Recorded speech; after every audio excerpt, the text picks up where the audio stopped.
All day. I think it's the most important topic in ITAD. It's, I think the best service or most important service we provide as a solution, and then really the biggest risk out there for our customers and for us as service providers. So I'll start with an easy one, and we'll go from there. So I guess, Andrew, starting from left to right, let's go through the introductions if you just want to do a brief intro about who you are and what you do. Yeah, I certainly appreciate it. So Andrew Krager, I'm the CEO of Securities US. I actually got pulled into this industry about 8 years ago, and I love telling people that when they told me about it, I was like, data destruction and diagnostics. I'm like, that sounds boring. No, thank you. But as I kind of got involved with it, absolutely fell in love with it. Because I think in this particular space, the passion that we get to bring and knowing that what we do, if we do it well, affects literally everyone out there on so many different levels is the coolest thing that I can imagine being a part of.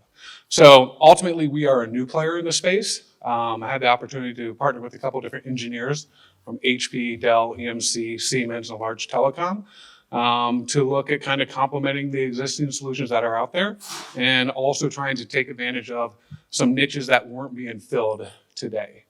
So that's my background. Thank you. Appreciate it. John? Look forward to being part of this. Hi, yeah, my name's John Woodward. I'm the Managing Director of Ultra Test Solutions. As you can tell, I'm not from these parts. So we're based in the UK. We are part of a larger organization, Ultra Tech's been around about 26 years, focused on regeneration, repurposing of hard drives, and that's really our background. Decided about 5 years ago that rather than bringing all the hard drives across the globe to the UK, it might make sense to actually shrink wrap the IP and deploy that wherever the hard drives were. Mohammed in the mountain, we thought we'd do it the other way around. So we've developed technology not just to erase, but also refurbish hard drives. So that's kind of our USP. We've moved on now into the networking space, brought out a product a couple of years ago. And again, I think during this panel discussion, we'll talk a little bit more about some of the challenges in repurposing and erasing of networking devices. Great. Thank you. Cassandra? Hi. Try again. Hello? No, it's not. Dag, you want to share your Hello? mic for a second? It's on. There we go. I'm sorry. Yep. Hi, I'm Cassandra Miller. I'm an EHS technical lead with Perry Johnson Registrars. I'm also a lead auditor with Rios and R2V3. Kind of here on the panel to discuss some of the changes from R2 2013 to R2V3. There's been quite a few physical and logical sanitization changes from the upgrade. I know it's been a little frustrating for the process, kind of this transition. Some things are unclear, but that's kind of what I do is I help clients, help customers, and I also audit those companies. Great. Thank you. And Dag? Hi, I'm Doug Adamson. I'm the president of Destroy Drive. And what we provide is on-site data destruction in the data center, primarily focused around wiping, but we also do physical destruction. We're a spinoff of ITAD, so we have an ITAD heritage. We sold that company about 10 years ago. And, our claim to fame, probably not dissimilar than a lot of you in the audience, is that you get one big anchor account and that becomes your focus. And that's what's really helped us become a global service organization. We have about 15 engineers here in the United States and about 50 around the world. We've serviced over 100 countries. We've got about 400 cities. And again, it actually is real, and it's not just part-time guys that, we find on the street. It's largely driven by, hey, we got one really big account. So what we focus on is really being a staff overlay for ITADs where, you can dispatch your engineers across the country or across the world, but it might be less expensive and easier to have a third-party service provider. So that's the niche that we provide. Thanks. So some real subject matter experts on data security. And then I'm John Dement, Vice President of DMD Systems Recovery. We're an ITAD solutions provider based in Arizona. I also sit on the board of NAID certifying board for NAID AAA certification. For those of you that aren't familiar with it, it's one of the certifications ITADs can acquire to back up their data security processes and validate those for their customers. It's pretty arduous and annual audit process. I encourage it to any ITAD that hasn't undergone certification to look into it. Dag, I'll start with you, just kind of working back this way. So, I interface with enterprises a lot. So when I think of data security, I think of their challenges and what they need to address when they look at it. So if you were working with, let's say, a CISO and he's writing a policy for what data destruction needs to look like on their ITAD program, what policy would you recommend that they follow or adhere to or write that off of? Would it be NIST? Would it be DoD? What kind of language would you recommend they research when they build that out?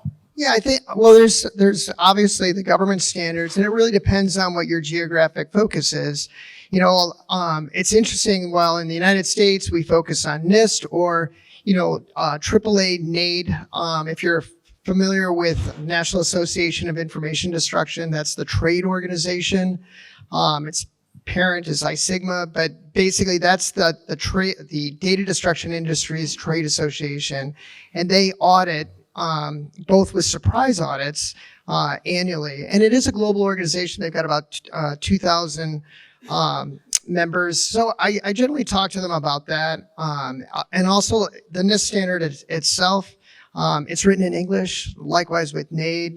eStewards has adopted NAID as part of their cornerstone for data destruction, let alone looking at R2 as well, as far as its breadth and focus on that. So I think that the key thing that you brought up is if you're in the audience with a CISO, to have one of your members or a partner be able to be that subject matter expert, because they're typically the people that don't write the budget for releasing equipment, but they're typically the people that can say no. So being able to, convey to them, here's a pragmatic solution for your risk profile, would be a direction. So looking at, the myriad of different standards out there and having a story around it and why these make sense for their policy. Great. Yeah, go ahead, Andrew. So I think one of the really cool parts about this industry today is we're kind of seeing that transcendental shift, right? I think if you've been in this space long enough, we know that security is, paramount, to the success of this industry. But we're seeing this convergence of so many different things that are driving forces in it. And I think it's incumbent upon all of us to we all know the data out there. We know the amount of stuff that's going in e-waste, in landfills, and the exposure to the environment. And a lot of times it's because CISOs are uneducated, right? So they feel like they just have to shred it or they're just not handling it properly. But I think the opportunity upon all of us is really to kind of elevate that game and get out of those previous lanes that we were focused on. So you absolutely have to deal with the CISO, right? But there also used to be the IT manager that knew that when he sold his assets, he could get a valuation of $100,000 on that. That wasn't part of his budget, so he could spend it elsewhere, right? And that might introduce risk to the company. So people would talk to CISOs, people would talk to IT managers, and now you hear everything about ESG and CSR. And I've gone around and spoken with, former CEOs and people that I know in that industry. And the opportunity upon all of us is really to kind of bring these people together to speak a common language and say, we can support all your goals. You can actually be secure while you can also get the valuation, done by a certified facility, and we can make sure that you have all the competence in the world. But then let's talk about the impact on your brand. Because all these enterprises have CSG and ESG and CSR initiatives, and you really need to bring these people together, because that $100,000 that they were getting for sanitized equipment, that's great. But for a brand, it's worth exponential amounts more to that company. So I think as we look at this and the way that we can really start to drive change is we need to bring these people together to the same table to not only talk about security, but talk about all the other impacts. Because a lot of times CISOs today, we saw it in, in Arizona, right? There was a financial institution where the CISOs would not get away from shredding. When they were actually acquired, 17 data centers, shredded, okay? It was done properly, but is that the best course? And if all of a sudden you bring in a CMO, that conversation changes because they are someone who definitely wants to champion ESG and CSR. Yeah, So I mean, I think would say it's that's one of the changing biggest the game. trends we see now is the move, either because of an ESG initiative or because of the value recovery or maybe knowledge to move to a data destruction versus physical destruction to an overwrite process, right? So, John, if someone was talking to you about, I'm on the fence on making that decision, what language would you use or how would you explain to them that overwrite is the safe way to go, versus maybe a shred policy they've had in place for a long time? Absolutely. In the UK, we've been working with a group called ADISA, which I know are over here too, and they've been working to come up with a program where they effectively categorize the risk based on the customer, based on the type of data. And I think there is no one single solution that fits all. It's very much a case of what data it is, what's their exposure, what the risk is, and what the medium is. Is it on, is it in storage arrays? Is it in, laptops, desktops, wherever it sits? So it is a complex question, and there is no single answer. Education is key. Certainly, what we find in the UK is, CTOs or CIOs will go for the path of least resistance, minimize risk, and unfortunately, that normally has derogatory effects from a sustainability point of view. Certainly, with our products, we've been very much focused on not just erasure, but also refurbishing of product, recertification of product. So we take a slightly different stance than others. But it's a difficult, and there is no right answer at the moment, unfortunately. Yeah, so I guess, Dag, to add to that, I mean, it looks like you want to comment, so. Did you have something else to add? Go ahead, Kasan. I think one of the things Andrew was like spot on as far as getting the stakeholders involved. Write this down.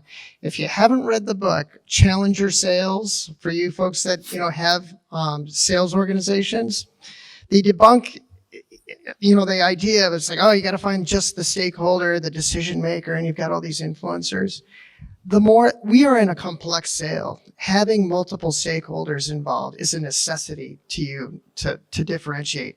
Yes, everything is a financially driven solution. CSG, though, kind of changes that dynamic a little bit.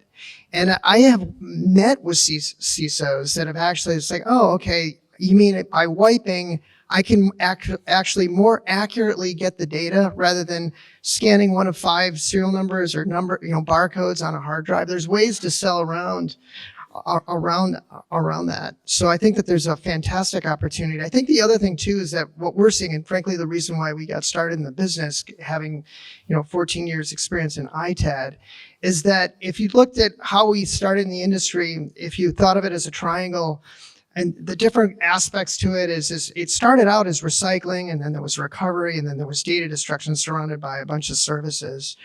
So the green, it's been around now at CSG. But what we found is everybody was talking about it, even some of the surveys that we did. But at the end of the day, it really came down chasing that reuse product, and that's always going to be there. But what we found is if we change that triangle, and rather than having reuse, we're going to be sustainable on data destruction, we move data destruction higher up on that discussion. And it doesn't work all the time, but it's a different approach to your sales methodology, because everybody in the room, it's just like, hey, I'm going to pay more. I'm going to give you a 60-40 split. I'm going to give you an 80-20 split. It's very hard to differentiate on that basis. But if you focus more on the services, be it CSG, or in our case, what we work with our ITAD partners is to focus on the data destruction. I think you'll find that we've evolved as far as how we're selling these services. Yeah, absolutely. And I think maybe to add on to that, I mean, we've seen that, right? We've seen that old play where I can give you more for your assets. We've also seen the repercussions of that, security breaches. The beautiful part about this industry is it has matured, it has evolved. So it's no longer me out there saying, hey, trust me, my software is great, you'll be secured, don't worry about it. Right? I can pump all the algorithms all I want, but it is being part of industry trade associations. And then it's making sure that, you're not the one that's signing off on your software. It is the ADISA, it is TÜV, it is Common Criteria EL2+, and it's also getting third-party forensics. And then to pitch it over to Sandra, let's talk about R2V3 and kind of what it's doing and NAID. And the beautiful part is this industry has grown up. The nefarious players that were kind of acting as bad actors, they're no longer finding a marketplace because people are educating the marketplace, and then people are wrapping what we do with things to kind of validate it and build trust. And that's the goal of R2V3, because we saw people with R2, that were taking advantage of some of the elements there. So you had to raise your game, and it's an investment. But once again, it goes into building confidence. So, Yeah, I mean, to add to that, you're right. I don't think the financial dollars on recovery would check the CYA box, if you'll put it that way, for organizations. But ESG, as Dag mentioned, has been more of an influence. And so they're looking at the circular economy, and they're looking at those devices differently and making allowances for overwrite and reuse. And then, to talk about R2V3 for a second, Cassandra. So what are ITAD providers that become certified under V3 doing that's a higher level of, compliance or reliability for end users that they weren't under an older standard? Yeah, so R2V3, again, you're held to a higher standard. R2 2013, laid the groundwork. R2V3, you're going a step above. So all of our recyclers, we have to meet 10 core requirements. So in our 7th core, talking about data security, physical destruction, meeting NIST 800 methods. If you want to go above and beyond logical sanitization, or if you want enhanced security controls, you're going to be certified to that Appendix B, which is requiring even more security, 60 days of video surveillance. You have a data sanitization plan, a data protection representative. It is going above and beyond to kind of ensure that you're meeting the standard, providing customers, suppliers, that peace of mind when you are R2 certified. And going back to kind of the main goal of R2V3 is that reuse. We have the hierarchy of responsible management strategies. It starts with reuse. How can we logically sanitize equipment, put it back into the industry? If it cannot be logically sanitized, what are we going to do? We're going to physically destroy it, make sure there's no data recoverable, and we're going to recycle it. maybe to add on to that, Cassandra, and I think with R2V3 is, people will tell you it's not a perfect process right now, right? And just like the Constitution, there's opportunities for amendments with the TAC committee. So when I'm out there actually engaging with customers, there are so many things that are good intentions with R2V3, and theoretically they make total sense. So for example, flip phones, any data bearing device, you have to be able to, sanitize it and, prove that, or it needs to be, pulverized, crushed, recycled. But that might not necessarily be in accordance with some of the sustainability and valuation goals. And technology will keep up to that. But when I have an opportunity to talk to Roger or Sean from R2V3, those are things that they want to hear from the industry to take back and say, all right, this is kind of our best effort. Do we need to actually provide some additional clarity here? Or what makes sense today? Because to actually enforce R2V3 and create adoption, we need to make sure that the technologies out there support it, for any data bearing asset. Networking, for example, that was one of the big ones that obviously came out of it, but you're getting ready to move into Industry 4.0. So I think it's nice to know that there's that feedback loop and to make sure that your voices are heard as part of that. And, bring it to Cassandra and team, and awesome. I'm super happy to know that you're a consultant, because I'll definitely reach out to you after this, because so many of our customers need clarification around elements of R2V3. They're like, I don't know what this means. Yeah. I will say one of our biggest challenges right now is the gaming consoles and the smartwatches. Having a logical software available for all of those models has been a very big challenge in this industry. So I have clients, as an auditor, EHS technical lead, they reach out to me, what are we supposed to do with these devices? Android watches. There is nothing available at this time that I know of. So what are we supposed to do with it if we're going to be R2V3 certified? We don't want it to go just to physical destruction. We don't want it to go to recovery yet. We can reuse these.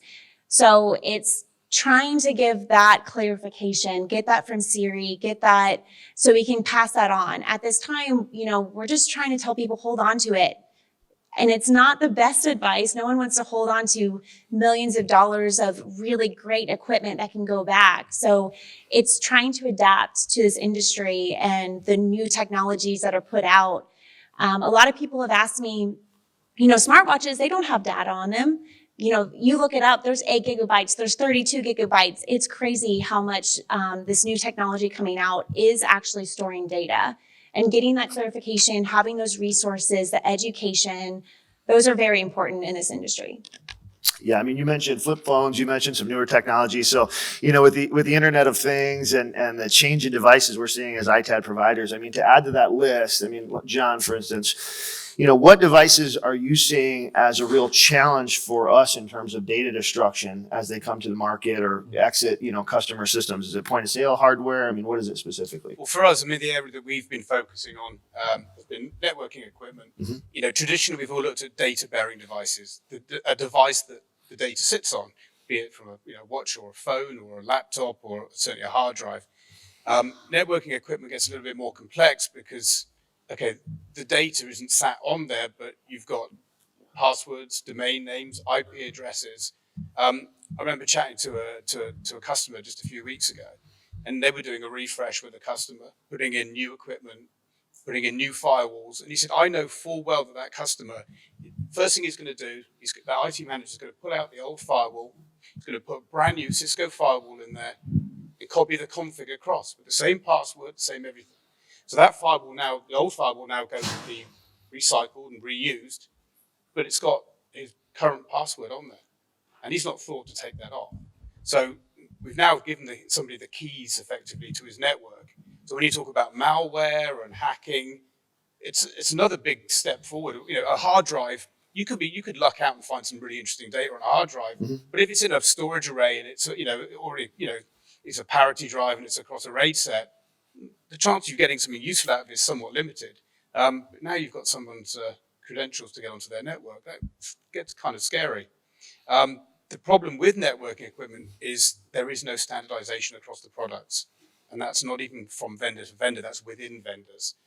So that the activity of going through is a very laborious, manual way of trying to erase data. Within some devices, it's not even possible. If you look at the NIST standard, it does caveat in there to say, be a little bit careful because some products, you can't actually really erase it, so just be careful. So for within a standard to give you a caveat kind of seems quite scary too. Yeah. Yeah, Dag, I'm sure you'll have a comment here. So do you think ComNet is the biggest risk, Well, in decoupling a data center? Case study. Actually, a firm here in Southern Florida did this. They actually bought a router, and I'll preface it ahead of time. Imagine you're a giant retailer or a bank, and you have a wide global network, right? And private network, but you've got they're intelligent because they know networks go down. They have routers with a VPN module. So if the network goes down, it's going to limp along across the internet so that they gain access, their remote location doesn't go down, all right? Virtual private network module in a router allows you to encrypt data across a public network. Let's say you're going to get rid of that router and you've got hundreds of locations. You're just going to dump these things, but you forget to shut off that path. Now you've got a router with a VPN module. You know how easy it is to get on their network? Plug it into the internet. All of a sudden, you're a national drugstore chain and your network is open.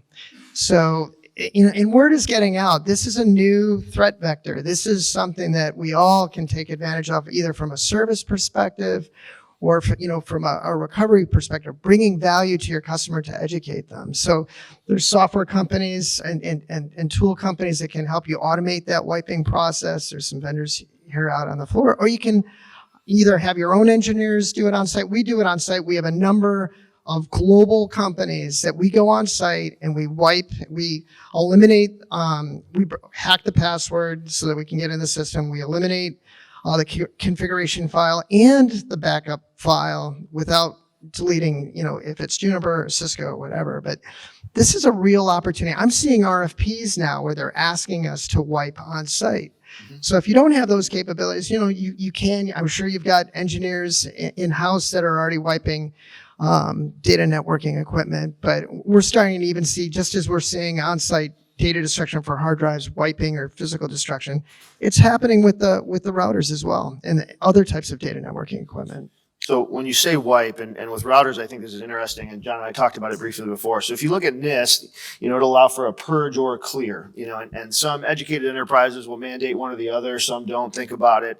I guess, Andrew, if maybe real briefly, you could explain to, what you see as a difference between those two processes and if both are acceptable or one is preferred. I think it really kind of depends on what your risk tolerance is, as a company. And I think kind of the confusing thing is when you look at what NIST Purge is versus NIST Clear, NIST Purge will evangelize itself or tout itself as being more secure. It's kind of what the research is, but it's not actually doing that logical overwrite. So you are trusting the actual tools that's within that system, to actually execute accordingly. And what we've seen from research is forensically, you're going to find that. You're going to find data on those much more frequently. So from a security policy, I think it goes back to, once again, kind of advising our customers. All right, what industry are they in? What's your downstream? What's your level of risk tolerance? So if we can actually just educate our customers on the two options and tell them, hey, here's what each entails, right? You get to make the decision. If you're more, looking for optimization of speed, on something, you might leverage the NIST Purge. If you're looking for a more secure policy, you'll probably go with a NIST Clear kind of thing. So it really depends, where your risk is, associated, and understanding your clients. Yeah, I mean, as far as risk tolerance, I mean, I look at that as whether I'm a financial institution, a retailer, whatever it might be. I mean, my risk and my brand are paramount there. So, I mean, like Cassandra, do you think any enterprise should look at it differently than others that might not be in such a data privacy space? Well, with the R2v3 standard, you have no choice. You are told you have to do X, Y, and Z. So again, the core 7 is NIST, but to do Appendix B, it goes above and beyond. You've got the NSA, and they've also have their own table within the appendix that says you must do these physical destruction methods. Or if you decide to have your own physical destruction method, it has to be independently verified by a competent person. The logical sanitization, there's no wiggle room. It is a software. That is what they have determined to be adequate. But I can't say what other institution, recycler, whatever the business is, you must meet these requirements. There's no give or take. Maybe to actually add on to that just a little bit more, sorry, Dag, is learning what's possible and what's not possible. So I want to build on that in the sense of, we have to educate customers, but we also have to educate ourselves, because sometimes we'll believe our own Kool-Aid and what we've been told.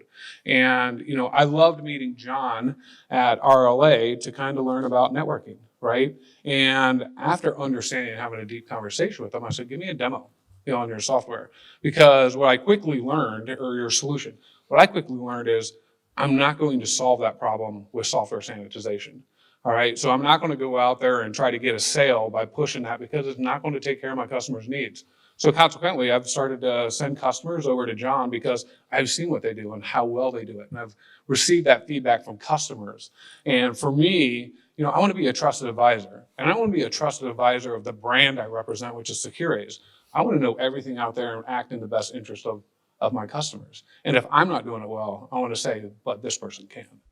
I love the discussion around risk profile and understanding your customer, because great story, legend in the NAID, former President NAID, he's a prolific speaker, Bob Peskin. He was talking to me about doing some work down at the Air Force Academy, and there's a bunch of generals around the room, and all the vendors are peddling their wares, NIST, ADISA, single pass, triple pass, purge, clear, and he's just observing the audience, and he's looking at the general, and then Bob looks over at the general and he goes, you know what? I bet you don't really care about all this different techno stuff right now. I think what you care about is Pakistan, China, Iraq, Iran. And the general looks over and he goes, you get me. So that your comment in terms of listening to the customer and understanding, what their risk profile is paramount. And I can say, firsthand that I've seen it where it's like, oh, no, we destroy everything. But then you start talking about, ESG, you just start talking about financial recovery, and then people start to listen. So I think that's the great and the fun, frankly, the fun part of our job is to get out of the weeds sometimes and have that dialogue and trying to really understand what they're trying to solve. We can even elevate that up in the government space, right? We are looking at a geopolitical crisis right now with rare earth elements. We've put ourselves in that own position, right? So that becomes something that people in the government are concerned with, because there's a race going on right now. So how do we become self-sufficient? And that's addressed to a number of different things. A little bit of a selfish plug. If you talk to your customers about getting out of Russia, There's a huge opportunity there. We are very, very busy. Multinational companies, anywhere from OEMs to service companies to banks to financial institutions, they have locations in St. Petersburg or Moscow, guaranteed. We've done like 3 or 4 aerospace companies doing data destruction, wiping of technology. It's a great opportunity. So Cassandra, if I heard you right, and this is a response that I like, so if you're properly certified and your policies are right, you don't select your processes around data security based on your customer. You do it based on what the process built into the certification is, right? Yes and no. Your customer could come to you, your supplier could say, I don't want any of my stuff logically sanitized. I want it to be physically destroyed. Your customer ultimately makes that rule. But the standard itself does say, you must meet these requirements or you are not certified. So that is giving your customer that peace of mind, knowing that you are doing what you need to do to get rid of their data, to make sure it doesn't go back out there. We've seen all the horror stories of, people's phones, all the things that are on your phone that gets leaked, your bank accounts, your passwords. So it's making sure that your customer has that and knowing that whatever they send to you is being taken care of. So your customer's policy could supersede your requirements of your certification. Absolutely. You agree? Yeah, 100%. I mean, one of the things that, while we might scratch our heads sometimes, but we've seen more often than not in my ITAD company, my current company, is multi-factor data destruction, okay? Let's say you're a consumer products company that makes soda, right? And you've got recipes and you've got a glass room with 20 laptops that never leave that room. This is where all the important intellectual property is. They're going to want you to wipe it, degauss it, and shred it. And you may think that that's crazy, but on the other hand, like they want to, there's pharmaceutical companies the same way. It's just like, we want to be able to go back to our board and say, we have taken the utmost level of security. Maybe it's Appendix B, maybe it's doing a multi-factor data destruction, but there is that opportunity and it's all margin. It's a great thing. You all have this capability. So we're seeing more and more of those types of opportunities, leveraging the standards, but also even going a bit beyond. So I guess to put it in a different way, could your customer in your mind, or maybe you as even someone looks at it as a certification standard, remove your requirements to provide data security altogether? No, not to be certified. Absolutely not. Yeah. Within that, What I was going to say, I think what it does, erased is erased, right? I mean, once the data's gone, it's gone. So erasing it 3 times, 10 times, 100 times makes no difference. But what you're saying is obviously, if they're certified, it is a base level of guaranteed erase. Yeah. Fine from a business opportunity, yeah, raising it 3 times, 5 times, yeah, it could be fun. But ultimately, from the customer's point of view, they need to know, yep, that is erased, gone forever and ever. I've seen customers ask for, certain types of punching. So as long as it meets, the standard and says it does this, but it also goes above and beyond, that's completely acceptable. That is what your customer is asking you, but you just cannot go below what that standard is requiring. But at the same time, we need to challenge our customers, right? Because they've been sold on fear, uncertainty, doubt, right? So is it necessary? All right, my job is to educate, right? I'll tell you where there's risk, where there's not, as it's relative to your industry. So I think that's one of the things, because I've seen customers out there that said, well, we have to do a 3-pass as part of our contract. And you look at that 3-pass, and it's a naval 3-pass from the 90s that was meant for spinning disks, right? And they're trying to use it on SSDs. They're like, well, we're satisfying the requirements of our contract with our customer. Well, yeah, but you're exposing huge risk. You're also jeopardizing the integrity of those drives. Let's have a discussion about a better way of doing things, and let's get your person on the line that actually wrote that contract and let them know that you're going to be much better off, even if it's just a NIST clear pass, right? Single pass, or a different type of 3-pass. So these people can kind of be stuck in their ways. We need to make sure we're not just taking things at face value because they think it's secure, because quite often it's not. So I guess, Dag, if you were the owner of a data center and your lease is up on your co-location site and you're sunsetting all the hardware, what would be the minimum requirement that you would make of a ITAD provider to erase and resell that hardware? It would be in alignment with any of the companies, be it the R2 at ESA, eStewards, or NAID. It's all around, what are the concept of reasonableness. If you look at a lot of the laws around the world, there's always that clause of reasonable efforts. Say what you're going to do what you're going to say. And even within NAID, there's some wiggle room in terms of opting out of like serial number collection. As long as the customer says, no, I want you to do this, but I don't need serial numbers. Well, I may disagree with that, but hey, that's what they want us to do. We'll do what they say. So, I mean, is it important to have the parent number of the server to the drive on the COD? Would you require on-site only? I mean, to add to a little further. Yeah, so we're seeing it all, right? And we're all salespeople, and I agree. It's not to discredit, like, as far as what Andrew says, it's like, this is just stupid. Like, why are you going through 7-pass or the Gutmann, formula and things of that sort, and the size of the form factor. So I think it is very situational, but I think the education component in terms of taking that opportunity and challenging, the customer with the right, with the solution that meets their needs. John, anything to add? No, I agree. I think the ITAD sector, it is maturing, but it's not a mature sector. And I think education, as I said earlier, is absolutely key. There are people that are stuck certainly in the, DoD 5 or, whatever it is.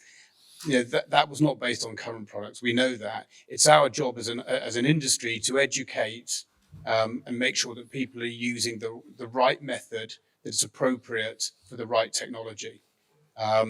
And it doesn't have to be Shreddle. It doesn't have to be arrays only. It doesn't have to be 3-pass. It's a multitude, but it's up to us to educate and make sure that when they put out an RFI or an RFQ, that it is relevant to the modern world that we're living in today.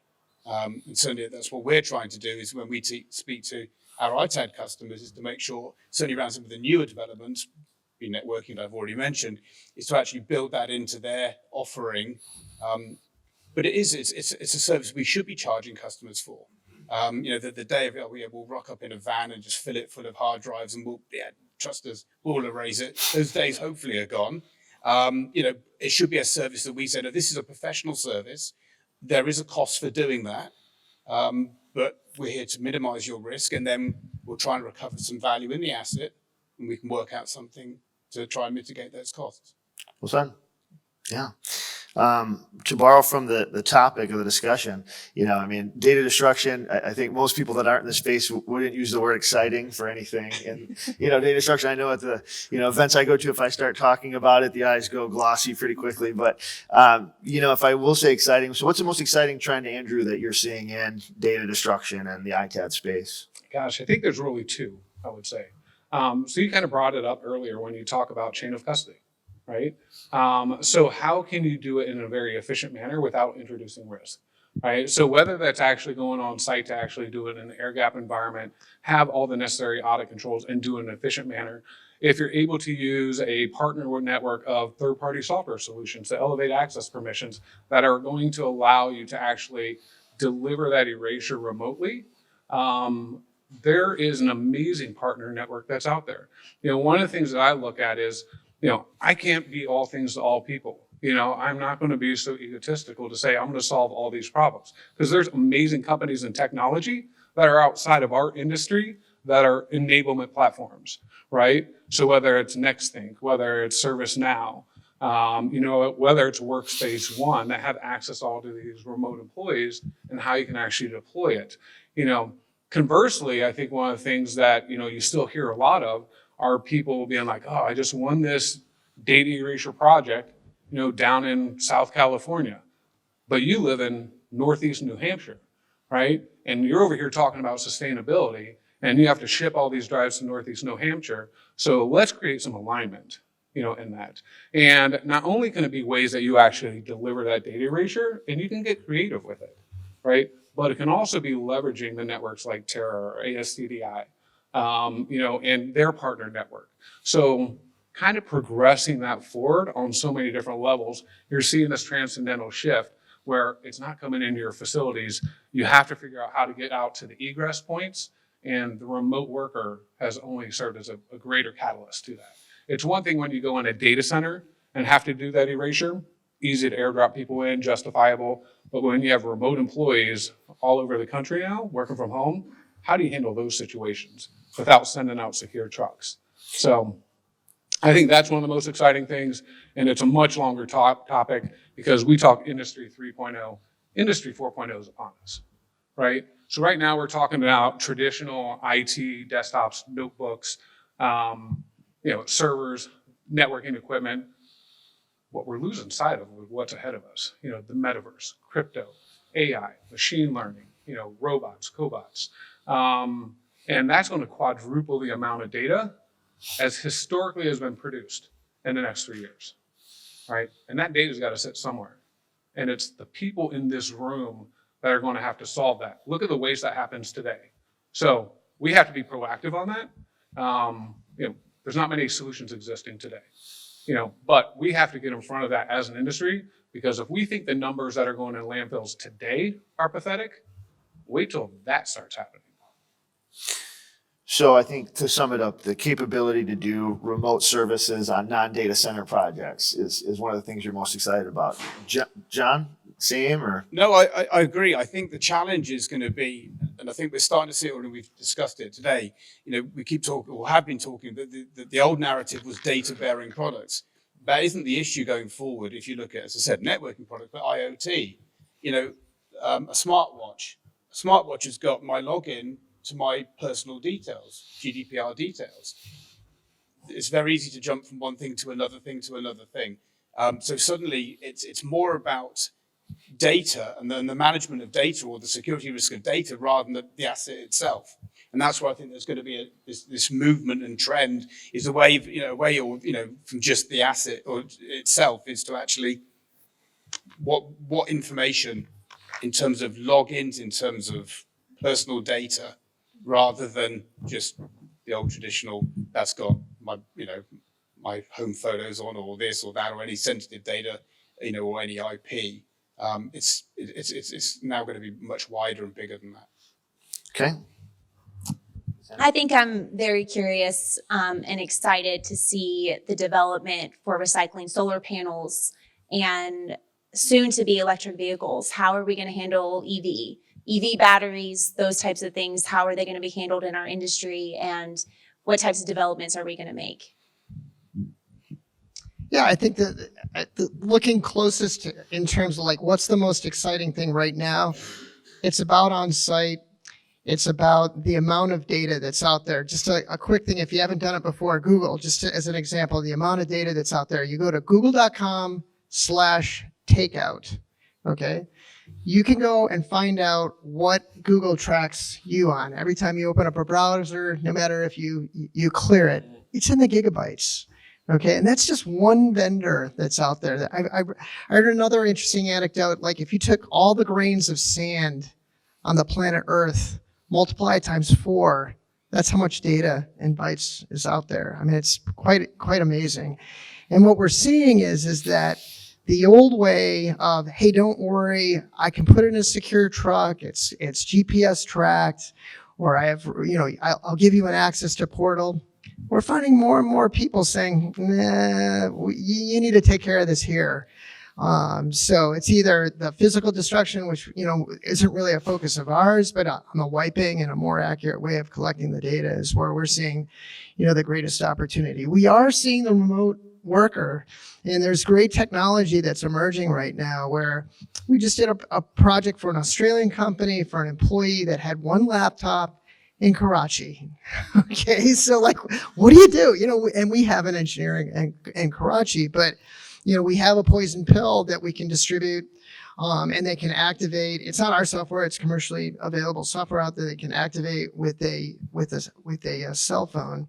So I think that there's exciting opportunities further out. But I think the key thing, and it's really our focus as well, is that it's on site. So rather than kind of try to fight it, try to come up and be innovative and figure out a way to do it on site and differentiate yourself from the rest. It's great. With about 10 minutes left, I'll start asking for questions from the audience, and I'll give some ideas if we don't get any right away. So any questions for the panel from the audience there, please?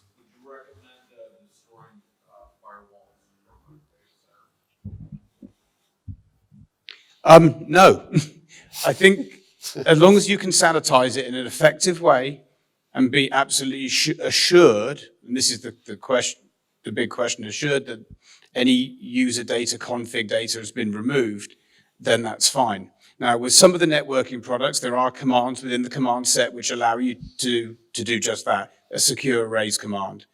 There's also a lot of products out there that don't have a secure erase command. So typically, the vendor would recommend you do, you would do a reset, factory reset, or format, or delete. Now, within a device, you've got NVRAM, you've got flash, you might even have an SSD. Unless you do a forced overwrite, as you would do on a hard drive, just doing a format or delete doesn't actually remove any data. So this is the key point. As long as you can absolutely guarantee that you've overwritten all media within that device, then yeah, you can reuse it. If you can't, then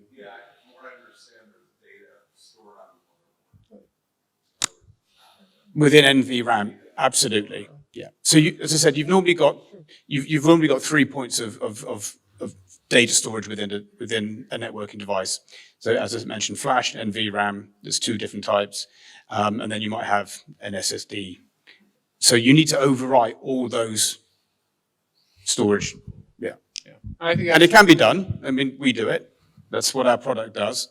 But unless you can guarantee that you've done that, then you should be very wary. Yeah.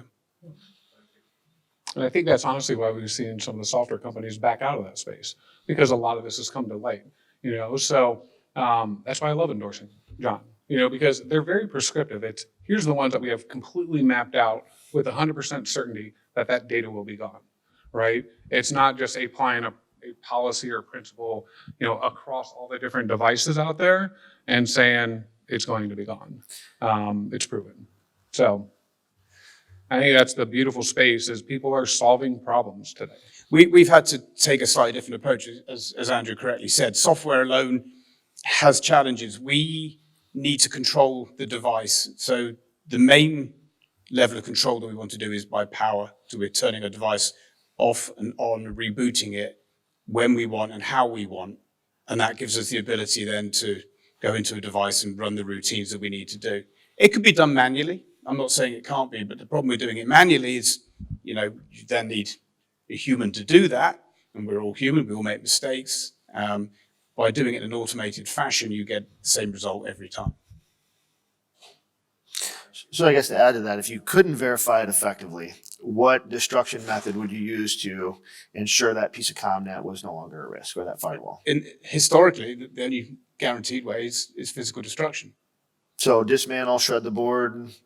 Yeah, or the whole thing, if you want to take it that far. But yeah, that's been the problem. And that's why I think the networking space is an interesting space, a very challenging one too. And we do not profess that we'll be able to erase every single device out there. That's never going to happen. But we can do most of the devices by most of the vendors. And I think if we can get to that bit, then there's also maybe some devices which can be done manually. And there are other devices that are going to have to be shredded. There's no other way around it. Some of the access points, we've already come across that. We can't do them. We know that we're never going to do them. Cisco Meraki is another challenging one. This is a great one. So Meraki, as you all know, is internet. It's cloud-based. Mm-hmm. So you can erase the device, and then you plug it back on the cloud, and it downloads the config. So what are you going to do then? It's now, So the only way to do that is going to be either some program via the vendor, Cisco themselves, and I don't know what they offer in that space, or physical destruction. Great. Anyone else? Here, in the green.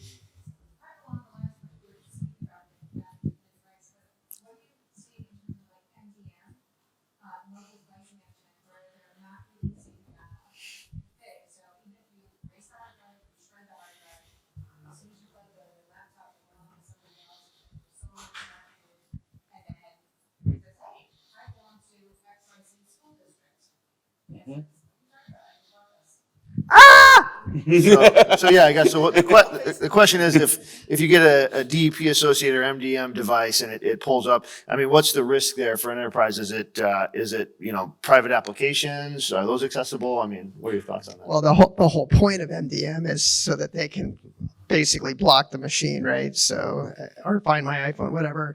That's the bane of our industry, right? In terms of having that relationship, with your client to like, okay, you bought this company, everything's under MDM. You said that it was released, but it wasn't. And then you go through that arduous process. And I would say that's the bane of the industry, at least in my ITAD days and even our current wiping days, because we can't even wipe the things that we need to because we can't get access to the USB port because it's been locked out.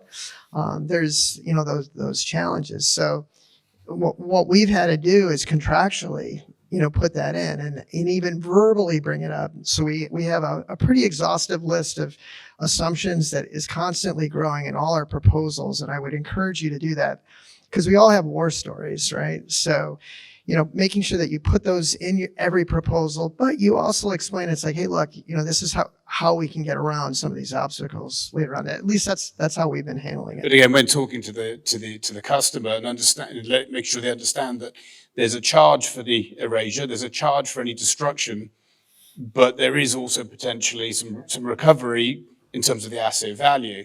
So it's up to them to make sure those assets are unlocked in a way that we can handle them in an appropriate way. Otherwise, the cost is going to be on their bearing. Yeah, so maybe just add on to that. I mean, it's also understanding what is your particular acquisition strategy. How are these assets coming into your doors? I mean, there's people, such as DMD, for example. That's part of one of their policies with one of their customers is, hey, those assets have to come in with an MDM, because that's part of the security in case any of those get lost in transit, right? And then they have to be able to unlock those afterwards after they've proven their security. But also recognize that technology is keeping up with that because ultimately that is a huge business impact. And I'll actually give my new company a plug in this respect is because, where I was formerly when, we were actually out there erasing phones, most companies in the mobile space were accurately identifying about 50% of the MDM's DEPs, depending on where it stood in the firmware. So at least in the phones these days, mobile market, we're actually talking at the bottom level of the firmware, and I can confidently go out to people and say yes or no if there's an MDM or DEP, and that really guides your next process, right? So if you know there's an MDM or DEP on there, do you have the ability to have it removed? If not, you need to have some intelligent business writing to determine what's next. How do I get the highest value out of this? Am I in repair? What's the repair, marketplace look like out there if I go ahead and break this down into parts and sell it out there, because essentially it's a brick, right? And I think you're starting to see that technology move as well into desktops and notebooks, at least within the Apple ecosystem. Yeah. Android, Windows, the other ones, not so easy, but we'll continue to look at those. So I think it's really understanding that once you identify that with accuracy, what your plan forward is, and then looking at all the different disposition paths that once you have it as an MDM DEP, are available to you. Because it just doesn't have to be a brick device that you go ahead and shred. There's value in the components, as we all know. Absolutely.